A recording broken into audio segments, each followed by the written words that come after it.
Mwanzo mlango wa 8 mstari wa kwanza. Na Mungu akakumbuka Nuhu na kila kilicho hai na wanyama wote waliokuwamo pamoja naye katika safina. Mungu akavumisha upepo juu ya nchi, maji yakapungua, chemchem za vilindi zikafungwa pia, na madirisha ya mbinguni, mvua kutoka mbinguni zikazuiliwa. Maji yakadumu kuondoka katika nchi, na mwisho wa siku 150 maji yakapunguka. Mwezi wa 7 siku ya 17 ya mwezi, safina ikatua juu ya milima ya Ararati. Maji yakapunguka hata mwezi wa 10. Mwezi huu wa 10 siku ya kwanza ya mwezi, vilele vya milima vikaonekana. Ikawa baada ya siku 40, Nuhu akalifungua dirisha la safina alilolifanya, akatoa kunguru, naye akatoka akaenda huku na huko hata maji yakakauka juu ya nchi.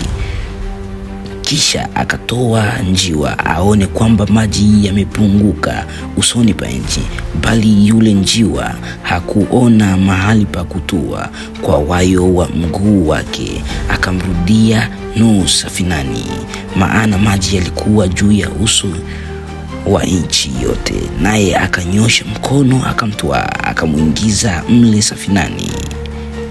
Akangoja na siku 7 tena, kisha akamtoa yule njiwa katika safina mara ya pili. Njiwa akamjia jioni, na tazama, alikuwa na jani bichi la mzeituni kinywani mwake, ambalo amelichuma. Basi Nuhu akajua ya kwamba maji yamepunguka juu ya nchi. Akangoja siku 7 tena, akamtoa yule njiwa, naye asimrudie tena kamwe. Ikawa mwaka wa 601 mwezi wa kwanza siku ya kwanza ya mwezi, maji yakakauka juu ya nchi. Nuhu akaondoa kifuniko cha safina, naye akaona, na tazama, uso wa nchi umekauka. Na mwezi wa pili siku ya 27 ya mwezi, nchi ikakuwa kavu. Mungu akamwambia Nuhu akisema, toka katika safina, wewe na mkeo na wanao na wake za wanao pamoja nawe, utoe pamoja nawe kila kilicho hai kilicho pamoja nawe, chenye mwili, ndege na nyama, na kila kitambaacho chenye kutambaa juu ya nchi.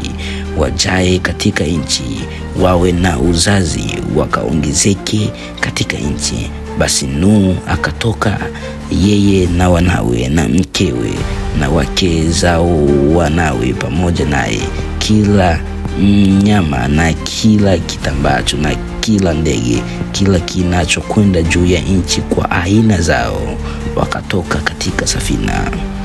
Nuhu akamjengea Bwana madhabahu, akatoa katika kila mnyama aliye safi na katika kila ndege aliye safi, akavitoa sadaka ya kuteketezwa juu ya madhabahu. Bwana akasikia harufu ya kumridhisha. Bwana akasema moyoni, sitailaani nchi tena baada ya hayo kwa sababu ya wanadamu, maana mawazo ya moyo wa mwanadamu ni mabaya tangu ujana wake. Wala sitapiga tena baada ya hayo kila kilicho hai kama nilivyofanya muda nchi idumupo, majira ya kupanda na mavuno, wakati wa baridi na wakati wa joto, wakati wa kaskazi na wakati wa kusi, mchana na usiku havitakoma. Mlango wa 9. Mungu akambariki Nuhu na wanawe, akawaambia, zaeni mkaongezeke, mkaijaze nchi. Kila mnyama wa nchi atawaogopa ninyi na kuwa hofu, na kila ndege wa angani, pamoja na vitu vyote vilivyojaa katika nchi, na samaki wote wa baharini vimetiwa mikononi mwenu. Kila kiendacho kilicho hai kitakuwa chakula chenu. Kama nilivyowapa mboga za majani, kadhalika nawapa hivi vyote, bali nyama pamoja na uhai, yaani damu yake, msile. Hakika damu yenu ya uhai wenu nitaitaka, na kwa mkono wa kila nyama nitaitaka, na kwa mkono wa mwanadamu, kwa mkono wa ndugu ya mtu nitataka uhai wa mwanadamu. Atakayemwaga damu ya mwanadamu, damu yake huyo itamwagwa na mwanadamu, maana kwa mfano wake Mungu alimfanya mwanadamu. Nanyi zaeni mkaongezeke, zaeni sana katika nchi, mkaongezeke ndani yake.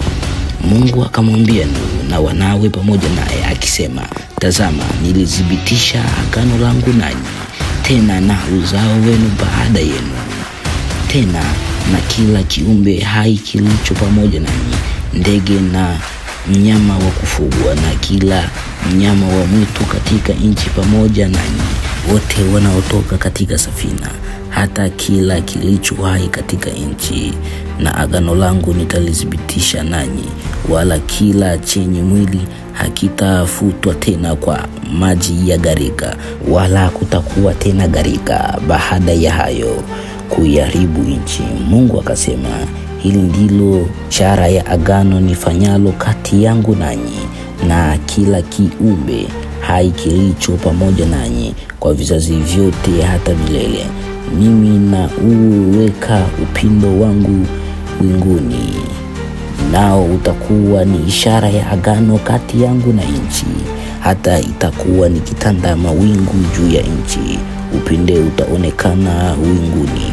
Nami nitalikumbuka agano langu lililoko kati yangu nanyi na kila kiumbe hai katika wote wenye mwili, hata maji hayatakuwa gharika tena kuwaharibu wote wenye mwili. Basi huo upindo utakuwa winguni, nami nitauangalia nipate kulikumbuka agano la milele lililoko kati ya Mungu na kila kiumbe hai katika wote wenye mwili kilicho katika nchi.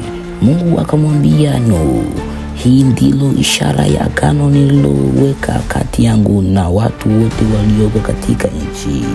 Wana wa Nuhu waliotoka katika safina ni Shemu na Hamu na Yafeti. Na Hamu ndiye baba ya Kaanani. Hawa watatu walikuwa wana wa Nuhu, na kwa hao nchi yote ikaenea watu. Nuhu akaanza kuwa mkulima, akapanda mizabibu, akanywa divai, akalewa, akawa uchi katika hema yake. Hamu baba wa Kanani akauona uchi wa baba yake, akawaeleza ndugu zake wawili waliokuwa nje, Shemu na Yafeti. Wakatoa vazi, kalitanda mabegani mwao wote wawili, wakaenda kinyume nyume, wakaufunika uchi wa baba yao, na nyuso zao zilielekea nyuma, wala hawakuona uchi wa baba yao. Nuhu akalevuka katika ulevi wake, akajua mwana wake mdogo alivyomtendea, akasema, na laaniwe Kanani, atakuwa mtumwa kabisa kwa ndugu zake. Akasema, na atukuzwe Bwana Mungu wa Shemu, na Kanani awe mtumwa wake. Mungu amuongoze Yafeti na akae katika hema ya Shemu, na Kanani awe mtumwa wake. Na Nuhu akaishi baada ya ile gharika miaka 350. Siku zote za Nuhu zilikuwa miaka 950, akafa.